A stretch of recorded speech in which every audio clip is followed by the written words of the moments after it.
Hi, I'm Hal Roberts. This is Bridge City News. Here's some of the top stories we've been following. The federal government announced more funding for research to help hundreds of thousands of Canadians who are struggling with dementia. With the Alberta election less than 2 months away, we are introduced to the new UCP Lethbridge West candidate, Tory Tanner. And Indigenous culture is celebrated at Lethbridge College during Stonepipe Days. Video journalist Micah Quinn will have that story. Your nation, your province, your southern Alberta. From the heart of Lethbridge, it's Bridge City News with Hal Roberts. Thanks so much for joining us. Former Governor General David Johnston will become the Special Rapporteur on Foreign Interference. Prime Minister Justin Trudeau made the announcement on Wednesday afternoon. Johnston is tasked with looking into allegations of foreign interference in Canada's last 2 federal elections. He will also be making recommendations on what the Liberal government should do about it. Opposition parties, meanwhile, are still calling for a public inquiry. The federal government also announced new funding in aging and brain health. Public Safety Minister Marco Mendicino says the money for research will help more than 474,000 Canadians who are currently living with dementia. Mendicino says as part of Brain Awareness Week, the government will invest $30 million to continue supporting the implementation of Canada's National Dementia Strategy. The money will support the Centre for Aging and Brain Health Innovation. The government is providing these additional resources to CABI to continue to build on their work to support innovators across the country to accelerate promising innovations that help to address the challenges of aging and brain health issues, including dementia. Since 2015, the Public Health Agency of Canada has provided $44 million to Baycrest Health Sciences. The funding was used to help launch CABI and to support its incredible work to accelerate innovation in aging and brain health. As always, we will continue to rely on your research and your evidence to inform the decision-making and the supports that are provided to those who are aged. Government officials say by the year 2050, more than 1 million Canadians will be living with and suffering from dementia. It appears as though young adults in our province will be receiving some much-needed support. Alberta Children's Services Minister Mickey Amery says $25.6 million will go to the Transition to Adulthood program over the next few years. It's an initiative that helps prepare young people to live independently, pursue an education, and build their careers. Minister Amery says an additional $2.5 million will help both young adults and the youth build a career in the trades with training and educational supports provided. The funding from the skilled trades and professions will support around 500 young people who want to pursue a career in that field. The Alberta government says as of March 14th, the province has not seen any evidence of waterway, water body, or drinking water contamination in connection with the leak at Imperial Oil's Kearl oil sands site. Federal inspectors say a release of oil sands wastewater from the mine is harmful to wildlife and ordered the company to take action to stop seepage from a tailings pond. Alberta Environment Minister Sonia Savage informed her federal counterpart Stephen Guilbeault that on top of the monitoring being done by the Alberta Energy Regulator and Imperial Oil, Alberta Environment completed water monitoring at Lake Athabasca and continues to monitor river locations downstream of the Kearl site. The UCP has announced that Tory Tanner is the nominated candidate for Lethbridge West. She'll be going up against the current MLA for the riding, the NDP finance critic Shannon Phillips. Tory Jones is now here from Lethbridge. So Tory, congratulations on winning the nomination, first of all. Tell our viewers a little bit about who Tory Tanner is. We know you're a fellow believer, but talk a bit about your family and what you're currently doing for a living. I've been an entrepreneur most of my life. Started with paper route, believe it or not, and moved into different businesses. I owned a manufacturing business that we actually manufactured steel frame fabric covered buildings, a company called Coverall Building Systems. I've been in health and wellness as well. We sold things like massage chairs, infrared saunas, therapeutic mattresses, and health products. And I also have a mediation business. And as far as family goes, I have 3 kids. They are all grown. One's a realtor, and one's an elementary school teacher, and one's actually my business partner. I understand that you've already begun door knocking. What are some of the biggest concerns people in Lethbridge have shared with you? There are lots of concerns. Definitely our crime rate, that's on top of everyone's heads. but atop of everyone's minds. But also our education system. There are a lot of parents and grandparents that are concerned about what's going on in our education system. Of course, our healthcare and the lack of doctors in our city. That's a primary concern. And also, what I've found is that people just are craving a voice. They want to know that their representative is going to listen to them and actually hear them.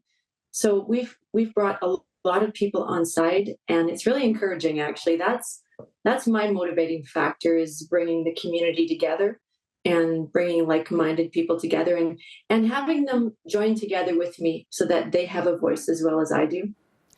Now, you're going up against a dynamo in Shannon Phillips, the current finance critic, but she's also the former Environment and Climate Change Minister for the NDP. What will it take to defeat MLA Shannon Phillips? We are not focused on Shannon Phillips. We're focused on our own campaign. We keep our head down and stay in our lane. But I really believe in building community, bringing everybody together, because together we're stronger. I can't do this by myself, but I know that bringing the right team together, just as I do as an entrepreneur, in my small business, it was really important to bring the right people to the table, because I don't have all the answers, but I know how to bring a team together where we can sit down and resolve the problems together. Because, like I've told my team over and over, together we are strong. Now, the latest polls show that the UCP and NDP are currently tied in popularity with 35% support, but 22% of Albertans are undecided. What will it take to sway over those voters who haven't made up their minds yet?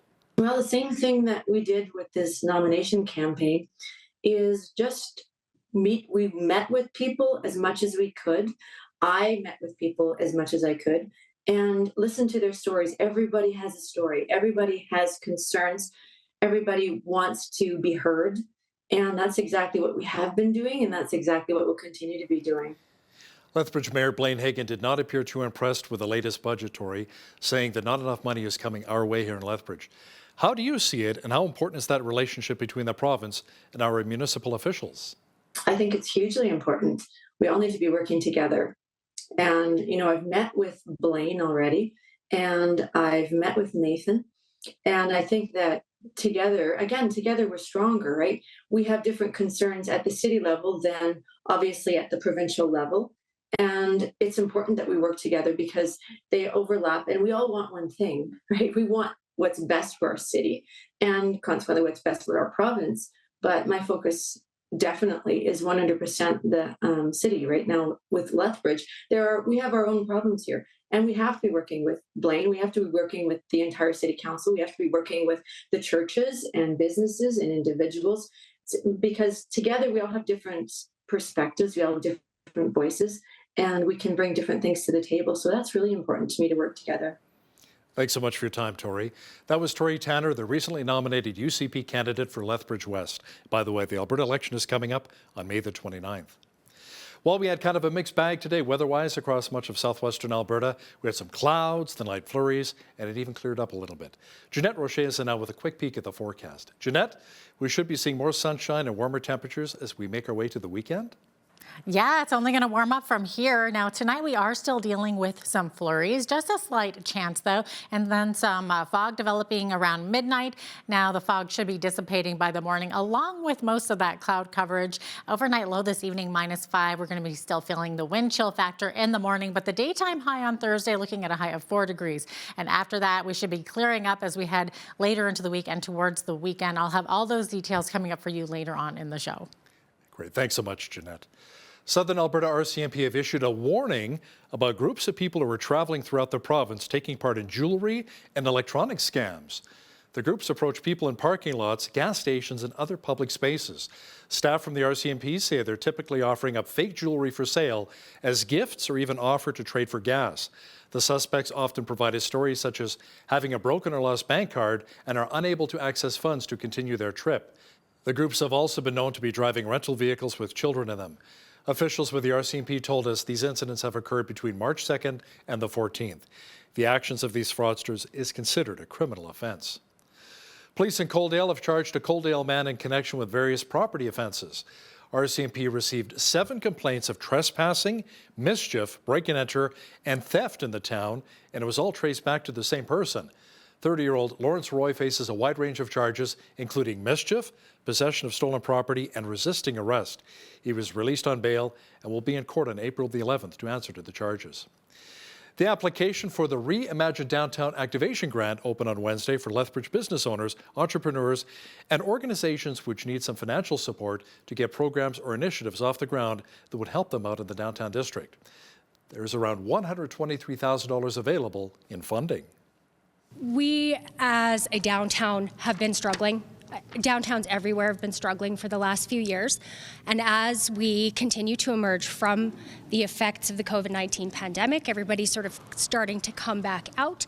And one of the roles of the HOC is to encourage that and to do what we can to encourage businesses, individuals, community-minded groups to apply for these grants and hopefully get our citizens and our residents out into the downtown participating in the city again.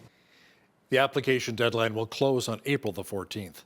Well, the City of Lethbridge has officially opened applications for anyone who might be looking for seasonal work this summer.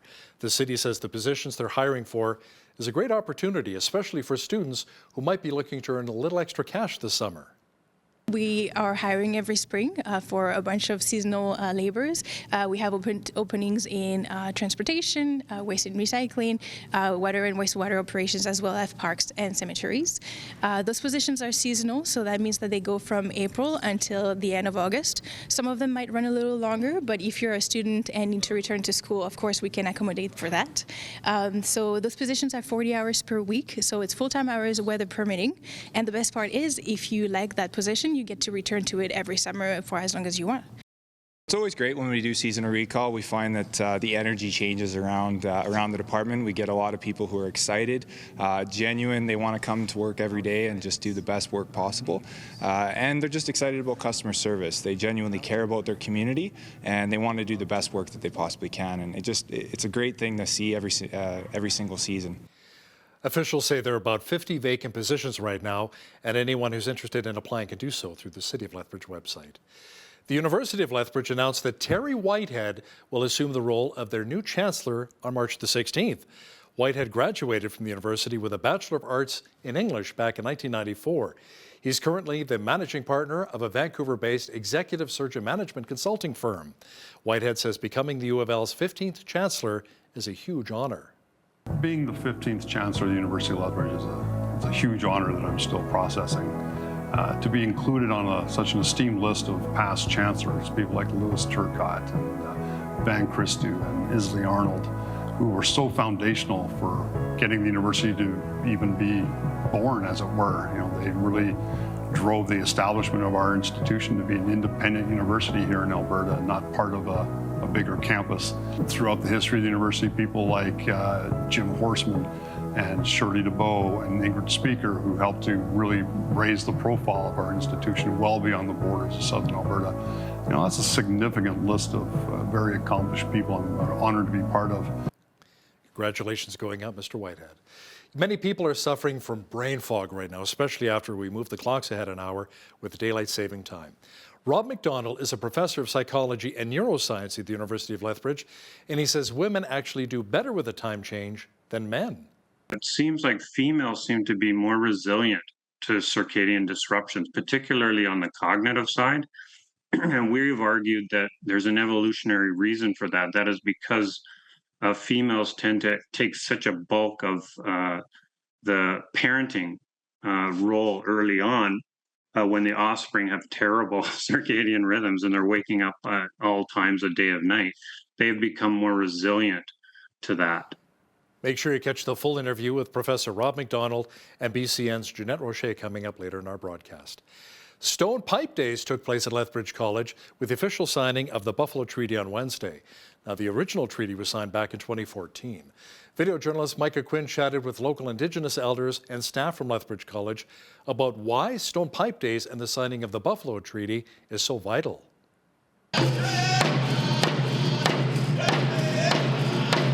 Traditional Indigenous drumming and dancing followed the crisp new signing of the Buffalo Treaty by Lethbridge College. The post-secondary school is now the latest organization to sign on the dotted line. This comes just a week after the University of Lethbridge inked a deal to sign on with the treaty on March 9th. Lowell Yellowhorn, the manager of Indigenous Services with Lethbridge College, says it was an emotional day because of the impacts that the buffalo have had on Indigenous culture right here in North America. The buffalo is a keystone species when it comes to the environment, but it's also a keystone species in the support of Indigenous cultures amongst the northern plains. The Blackfoot people have had a very important relationship with the buffalo because it fueled everything in our culture. Dr. Leroy Littlebear, the Vice Provost of Indigenous Relations at the University of Lethbridge, told us there are close to 50 First Nations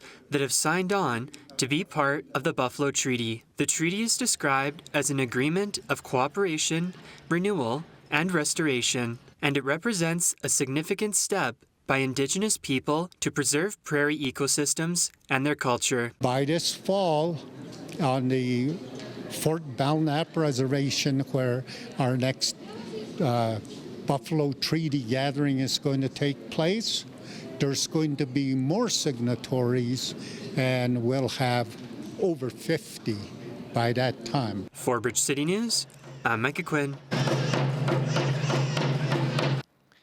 Runners in Lethbridge are ready to put their best foot forward for the upcoming 36th annual Moonlight Run taking place this Saturday at 8 p.m. The run starts at Casa in downtown Lethbridge, loops into Indian Battle Park, and then returns back to Casa. Sean Pender, the race director for the run, told us the group is seriously thinking about raising funds for the event for either the Lethbridge Food Bag or the Soup Kitchen. There will also be some special cash prizes up for grabs, including up to $300 for the top winners. There is cash awards for the top 3 people in each of the 6K, 10K event, male and female. But then we also go kind of in roughly age groups of 5-year increments and right to 5th place in terms of medals. So there should be a good number of people out of the event that end up with an award on Saturday evening. Now, all spots are filled for the event, and Pinder says they're expecting just over 2,000 participants for the run. Hopefully it'll be nice weather. Well, we had a few flurries and a light breeze here today in Lethbridge. Fortunately, some warmer temperatures are just around the corner. A complete look at the forecast is coming up.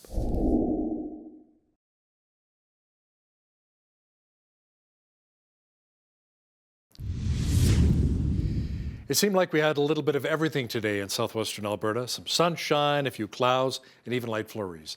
Jeanette Rocher is in now with a complete look at the weather picture. Jeanette, it appears as though the clouds will be leaving us as the mercury continues to climb this week. Yeah, you're right. Most of those clouds should be disappearing by Thursday, leaving us with a lovely 4-degree high. And the rest of the week looking at mainly sunny skies, especially the weekend there. So looking at a high of 6 degrees on Friday.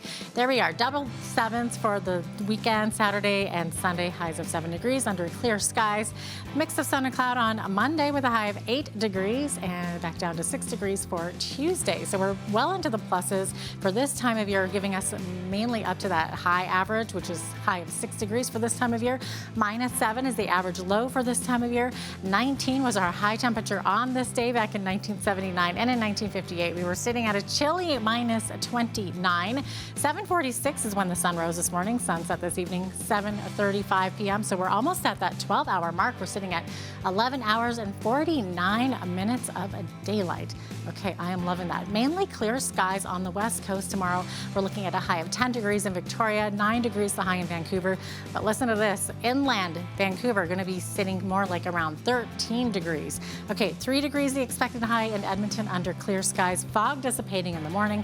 1 degree high in Calgary tomorrow under clear sunny skies.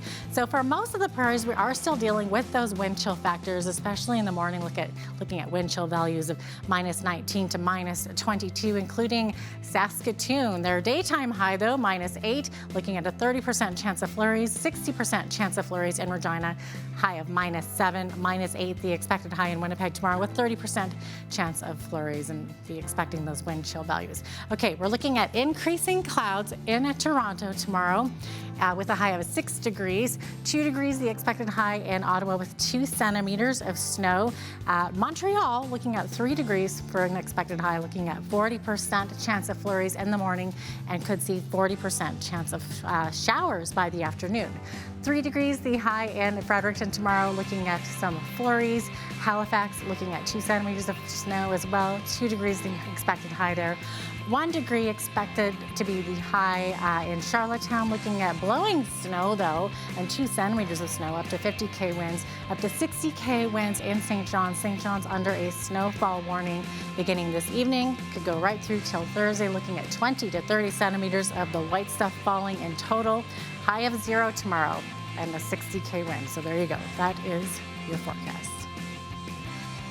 Today's weather report is brought to you by Ridge Utilities, providing competitive rates for electricity, natural gas, and internet, while investing back in communities across southern Alberta. Zellers will be reopening stores in both Alberta and Ontario next week. Zellers will also relaunch its online platform, zellers.ca, on March the 23rd.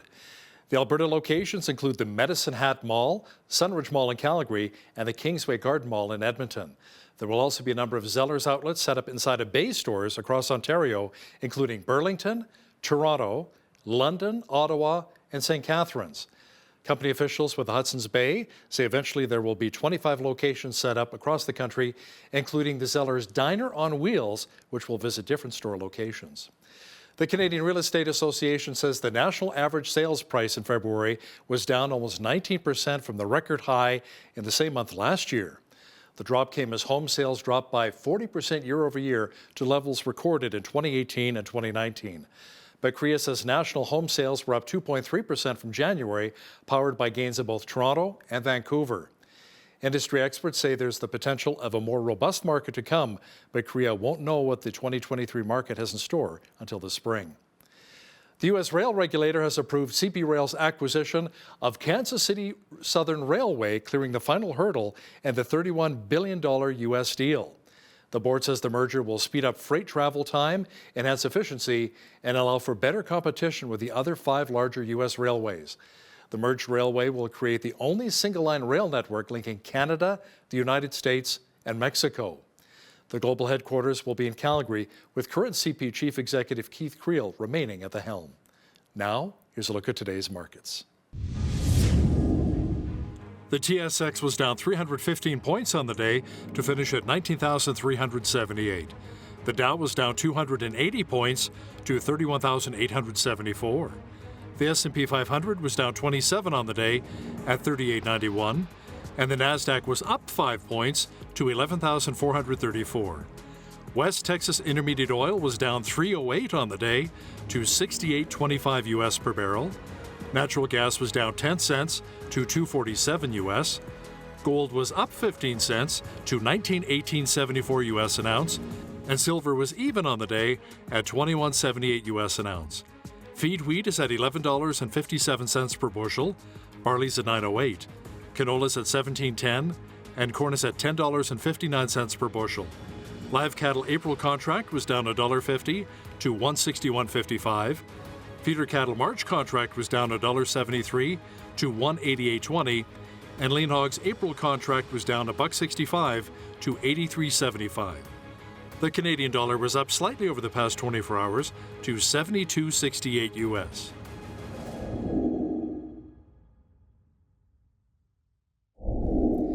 Recapping one of our top stories, young Alberta adults will be receiving more support from the province. Alberta Children's Services Minister Mickey Amory says $25.6 million will go to the Transition to Adulthood program over the next 3 years. It's an initiative that helps prepare young people to live independently, pursue an education, and help build their careers. You know, the time change really affected a lot of us. Some of us are still in a bit of a brain fog.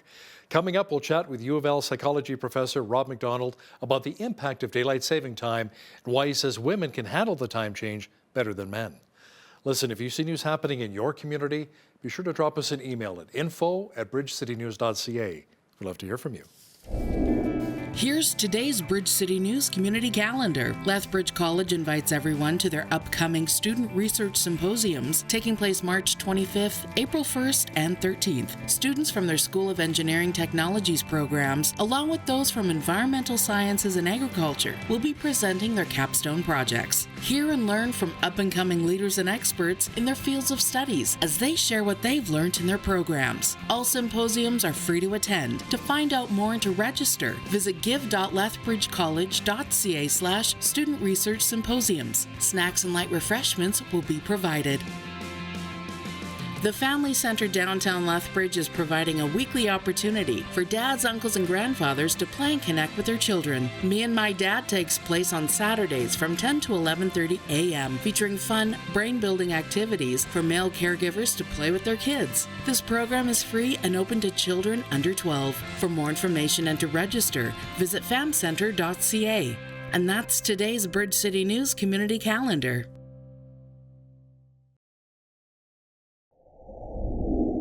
Well, here we are just a few days after switching to daylight savings time. So how are you feeling? Some say the time change can have a serious impact on our bodies and our minds.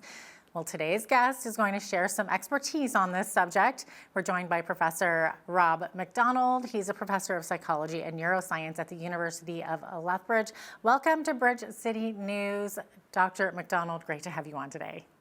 Thanks for having me. Absolutely. This is a subject that everyone's talking about this week, obviously. So a lot of people like that extra hour of light so that we can do outdoor activities a little longer. But apparently there are some negatives that come along with this, like sleeping issues and even mood changes. So how serious are these sleeping issues and mood changes? Are we talking about losing a day or two of sleep or having a bad day now and then? Or are we talking like long-term depression and insomnia? Yeah, I think you sort of hit the nail on the head. These are acute effects, relatively minor. So maybe mood changes, you're a little grouchier, you're going to lose some sleep. There can be cognitive effects, so you're not as good at work or at school, but they'll dissipate over probably in a week. So, but there's a bigger issue here, and it's not really the shifting per se, but there's other issues around the way that we're setting up our time schedules in society.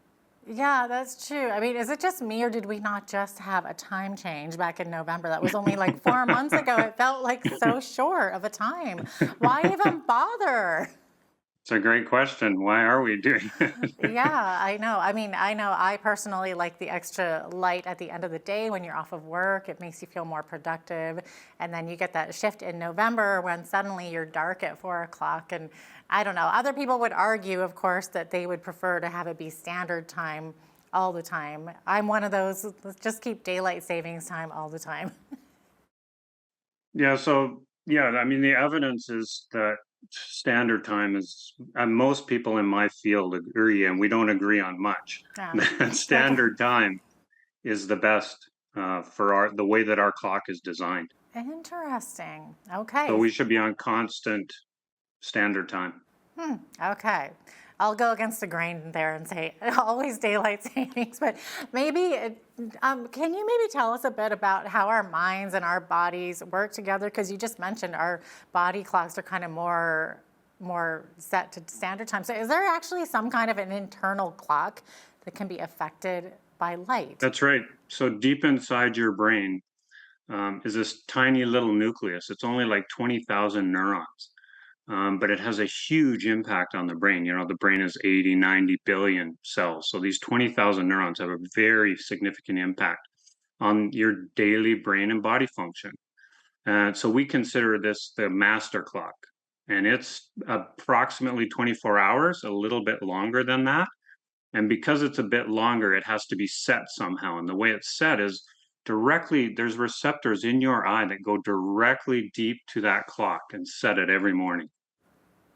That's fascinating. That's so okay, so I'm curious if the negative effects of time changes are less severe in the autumn because we gain that hour of sleep, or is it basically the same? No, it's not. So you're completely correct. A phase advance is much more difficult for the circadian system to deal with, and it's much harder on your brain and body. The delay is easier. Just the vagaries of the way the system is designed.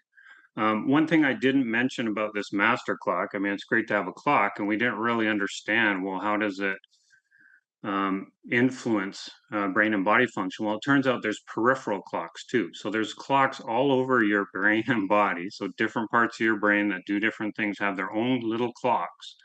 Your lungs, your liver, your stomach, all of these have their own clocks, but they're set by the master clock. Okay, and so what can happen when we have these daylight savings, for example, or when people have to do shift work, the clock gets misaligned with the peripheral clock. It's telling the peripheral clock to do something when it shouldn't be doing it. So you get this dysregulation of brain and body function. Mm-hmm. Yeah, you're talking about people working shift work. I mean, they have a whole other set of issues, don't they, because of what they go through? That's right. And we've been studying shift work for decades now. We're really fascinated with it. And we think it's really bad for people.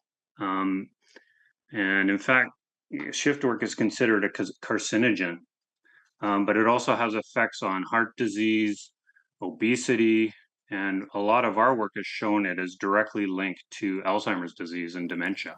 Oh, wow. That's a fascinating study, absolutely.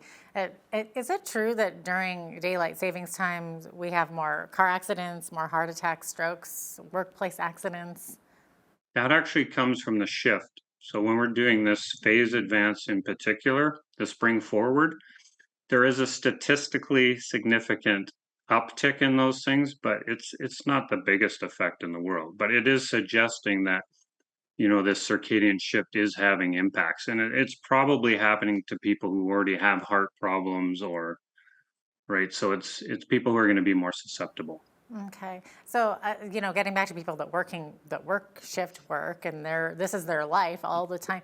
Right. Do you have any advice for those people? What are they to do when that's their job?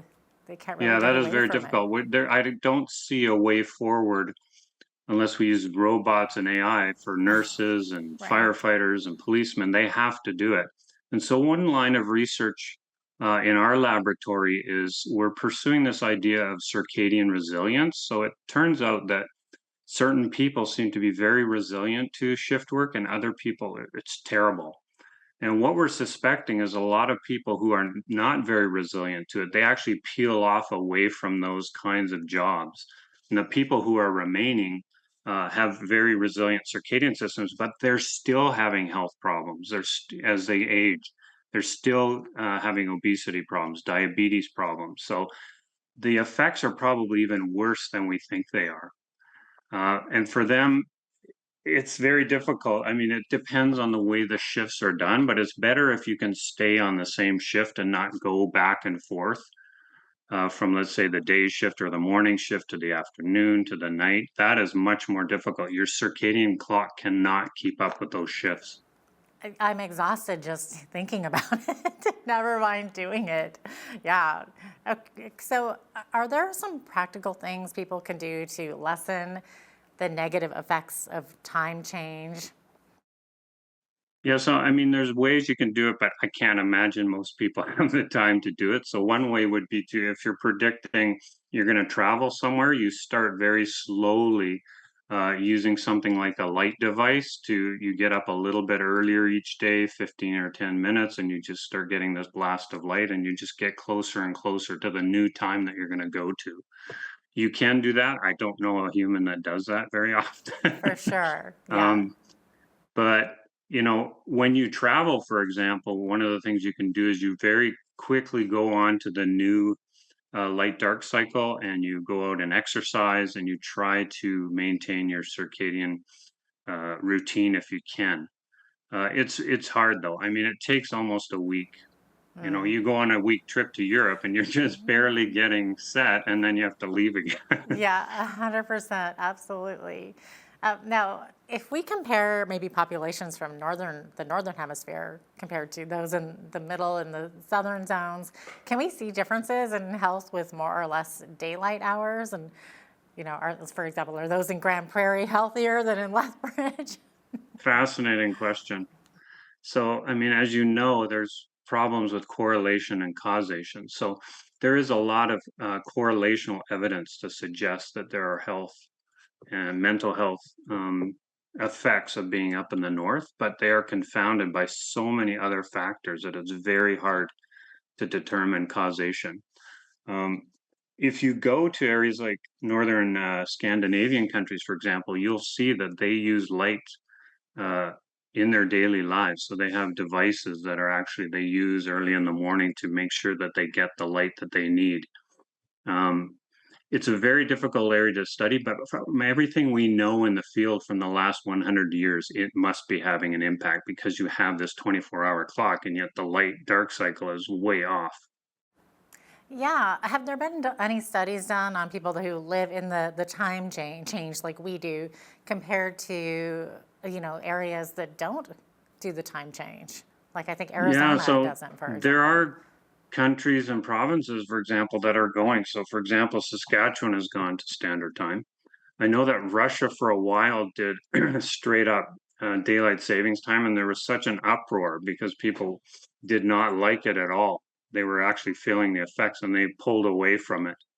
There is correlational evidence that suggests that it's going to have negative effects. And even just living, like if you're in a time zone, if you're on the western part of that time zone, the effects are much more severe than if you're on the eastern part, just because the light takes longer to get to the end of the time zone. Isn't that interesting? And what about, do we know if there's any negative effects of daylight savings time that impacts certain groups of people more than others? For example, males versus females, or older people versus younger people? Yes, this is a line of work we've been working on for decades, and there's no doubt aged people are more susceptible. And one of the lines of research we're looking at is as you age, people fall into sort of two groups, good circadian agers and poor circadian agers. And there's a very strong relationship between the health of your clock and dementia. Oh, that's fascinating. And sorry, yeah, just one other thing. So you were raising this issue about the long-term effects of this kind of daylight savings. Daylight savings, it's not completely clear, but anytime you have more light at night, it's going to have a huge impact. And so you were saying that the day in the summers and that it's great to have all of that time, but your brain is being told to stay up when it actually should be going to sleep. So it's not only having less in the morning, but it's also having too much light at night. And that's why the clock gets misaligned during daylight savings time. Oh, that's interesting. Especially, we live in Canada, so in the summertime, we have very short nights because I know like it's like 10, 11 o'clock at night and it's still light out. And then the sun's already rising at 3:45 or something. So one of the most compelling effects that we've found in terms of differences is males and females, which really surprised us. And it seems like females seem to be more resilient to circadian disruptions, particularly on the cognitive side.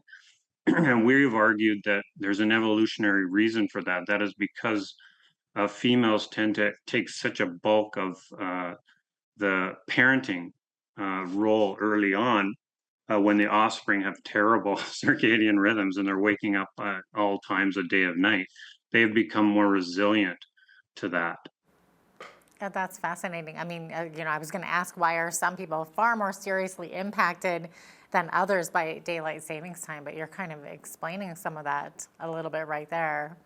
Men versus women. We don't know. We don't know what the mechanisms are. Yeah. So that's a whole line of research that's going to go. Is it differences in the receptors in the eye?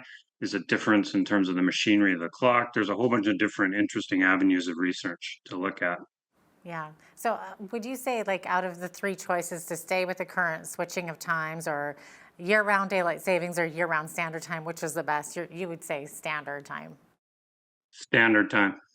Okay, interesting. And, switching our gears from sleep, I understand that even eating at times that are outside of our normal routine can affect our internal clock. Is that right?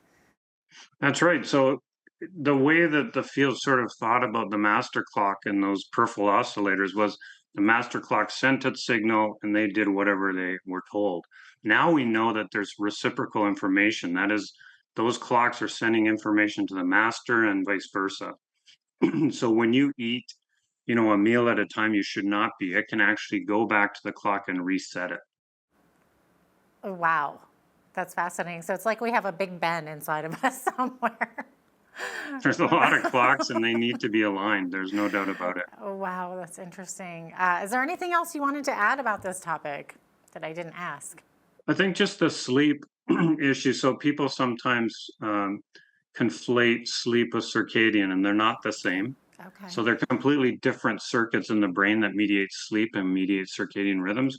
The relationship between them is that the circadian clock pushes you into sleep, and then it pushes you to awake. So it's not involved in sleep per se or sleep architecture or any of that. It's actually making you fall asleep and making you wake up. Fascinating stuff. Thanks so much for being with us today, Professor McDonald. Great to have you on. Oh, thanks a lot. I really appreciate it. It was fun.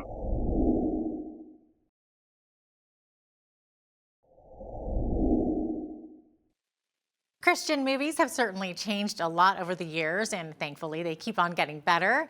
We have the privilege to chat with the star of a new film called Heaven Sent, which is a romantic comedy that shares the stories of three couples at different stages of life and as they journey through finding love, hope, and joy after loss. Let's take a look at the trailer. We've known each other a long time, right? When was the last time you had a man, Elise? Sometimes it is a good thing God doesn't answer your prayers. When you least expect it? Expected! That's funny, that's my girl! Between the shop and Derek, my cup is overflowing. Hi, Grandma. Good night, best friend. Angie's been gone for 5 years. I miss her every day. You've been out of the game for a long time. She wanted me to move on whenever I was ready. Welcome to Singles Night. Speed dating is the best way to break you back in. What do you do for a living? I'm a pastor. You matter. Really? Can you help me? I'm a bit lost. Are you free? Yeah. Lunch? Everybody's got to eat. Sure. So what's a date? It's just two people who have something in common. Don't tell me you finally let a man into that closed-off heart of yours. Should we say grace? It's been a while, and it's been a challenge. I need to find my faith walk again. Hey, y'all. My grandma brought the pastor home. This is getting good. Right? Derek needs me. He needs a life beyond you. Can I get an amen? Show me a sign, God.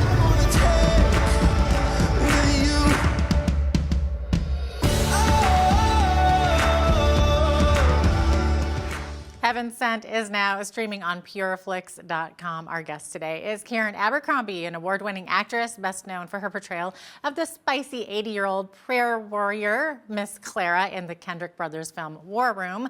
She joins me now from Mooresville, North Carolina. Karen, welcome. It's so great to have you with us today. Oh my goodness, I'm so happy to be here with you, Jeanette. Thank you so much. So, Karen, you have an extensive career in film and television. So what made you pursue acting? Was it a childhood dream, something you always wanted to do? Well, I guess a dream, but something that was always inside of me. I've always been creative from a very young age, had an imaginary friend, and always making up skits and plays for the kids in my neighborhood and myself to do. So that's so cute. That's so fun. And then did you go to acting school, or how did you kind of break into it? I did a couple of years at the University of Pittsburgh, and then realized, really what I really wanted to do was act. So I auditioned for a school in New York City, got in, and after my time there, I started doing theater, and mostly theater in New York, and then moved out to LA to do some film and television. Mm-hmm. Yeah, well, we've definitely seen you in a few shows there. And of course, I mentioned that you played an 80-year-old in War Room. We can obviously see you are not 80 years old. So they do some great work with the makeup and I would imagine prosthetics and stuff like that. All that great Hollywood stuff.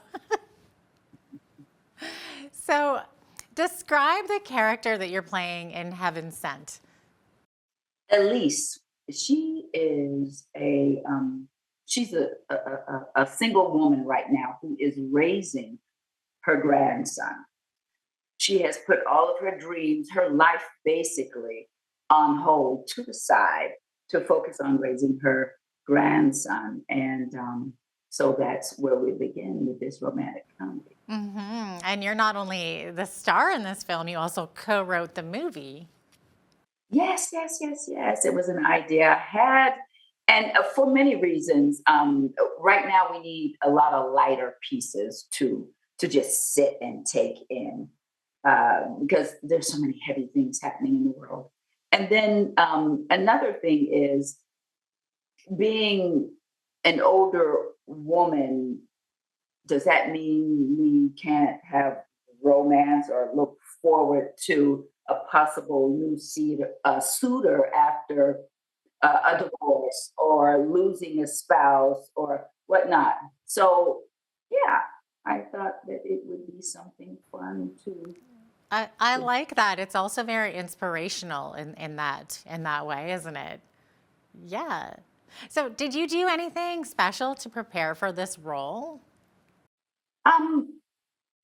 Just jump right in, really. I speak all over the country and all over the world, really. And a lot of women come up to me from all backgrounds, and they say that they thought that now in their time, being older and retired, that they would just be traveling, but due to circumstances beyond a lot of people's control, they are now raising their grandchildren. So, yeah, that was part inspiration. And then knowing a lot of friends who have lost a mate and they're scared to step out, or they don't think that they are vibrant enough or beautiful enough or interesting enough to give love another go. And I don't think that that is the case at all. So that was another one of the catalysts that caused me to sit down and just create this story. Well, millions remember you from that groundbreaking role that you played, Miss Clara, in War Room. So did you have any idea that the audience would respond in such a supportive manner when you took on that role? None whatsoever, Janet. No, not in my, no, Do you get recognized? No. Not even from your roles. Well, she looked a little different than I. You're right, she did. As myself.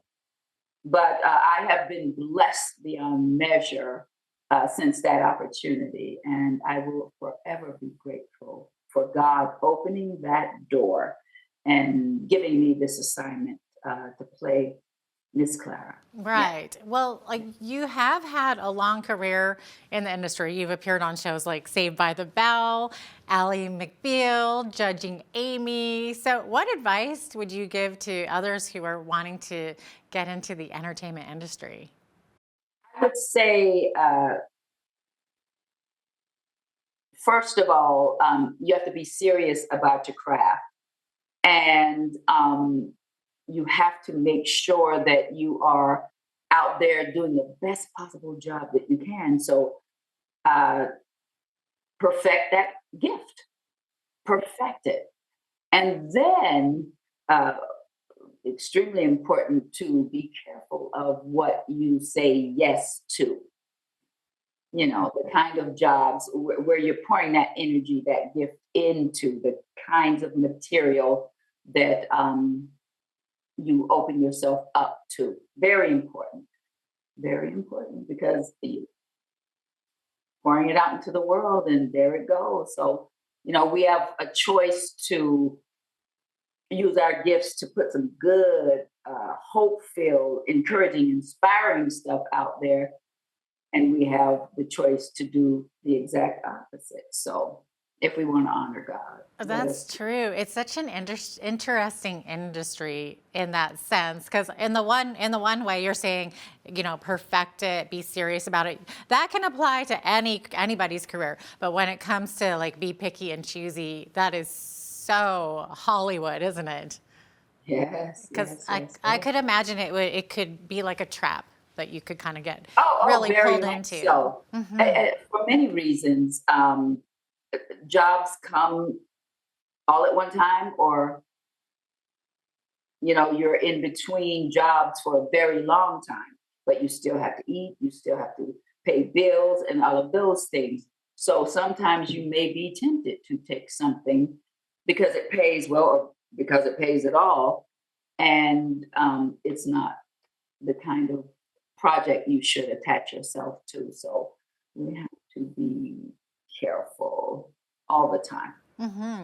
Where is Hollywood at these days? Is it becoming more receptive to these faith-based movies and actors, or is it still a challenge to find acceptance in that entertainment industry? Very interesting.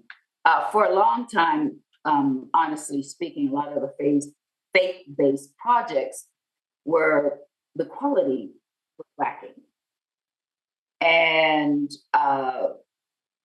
past several years, there have been some projects, and War Room was one of them, where the quality was really good, And so the response, and of course, a lot of it, or the majority of it, had to do with God and his anointing on the project, did well in the box office. And so Hollywood, they think box office, they think dollars. So now they're jumping on board to make faith-based films, and they're opening up branches. The majority of Paramount, NBC, all of them right now are looking to have a side company that produces faith-based projects as well, because they know that there is money. Well, isn't that interesting? That's fabulous to hear, actually. Mm-hmm. It is, because we get the word in there, but it's money that brings me. Yeah. You kind of alluded to this already, but what role does your personal faith play in your film career? My choice in what I write and what I attach myself to. For me, when I'm on stage in a play, or in front of a camera or behind a camera, it's worship. It's first between me and my source, God, the creator. And so all the while I may be saying someone else's lines, or some that I've written, but it is a form of worship for me. So I take that very seriously, and I try to be very conscious as to what I'm using my God-given gift to pour into this world, who is so in need of light and hope. No, that's awesome. Now, Karen, I understand that you're an advocate for foster care, and having been a foster parent yourself, I believe. So what made you get involved with that? There was a need, and it took me a long time to conceive my son. And just one way to honor God and thank him was to just open up my door, my home, to other kids in need. And the blessings that followed each children, and it wasn't always easy. Blessings because we did. Endless. A better person for it. My family, we're a better family for having stepped out to do that. Wow. How has it impacted your life? In what way? Greatly. More sensitive to the needs. You get an up close, personal, in the moment experience as to what these kids are lacking, what they need, and they want exactly what we want. They want love and a family, care. They want to be able to trust, that nurturing. So very educational. Yeah, I bet. What would you say to those who might be considering being a foster parent? I would say it is not an easy road by any means. And sometimes some kid will come in your door and they will take you on a serious roller coaster ride. But I just think about what we do to Father God, up and down, up and down, up and down. So that can give you the strength that you need to continue the process. And then on the other hand, there will be some that will be way beyond what you are capable of handling right now. And it's okay to then call social services and tell them what you've observed, what the situation was. And then you may be the one that really helps them go into that therapeutic care or get to the right placement. And we've had that happen a couple of different times. So but we're here to pour out love, and that is certainly a way to do it. Yeah. Karen, maybe tell us about any future projects that you have planned, and also how can viewers keep track of your career? Yes, right now I am doing some biblical storytelling, traveling the country.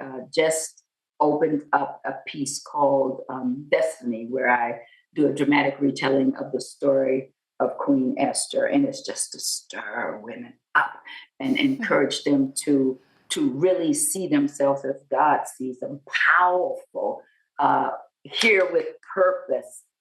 And I'm also working on we're early pre-production on a television film called Lost and Found, and a limited television series called The Healer. Thanks so much for being with us today, Karen. It was awesome having you on. Thank you so much. I appreciate all that you do and for inviting me in. Thank you so much, Jeanette. Absolutely, and thank you. Karen Abercrombie is starring in the new film Heaven Sent, now streaming on PureFlix. I'm Jeanette Roche on behalf of all of us here at Bridge City News. Thanks so much for watching.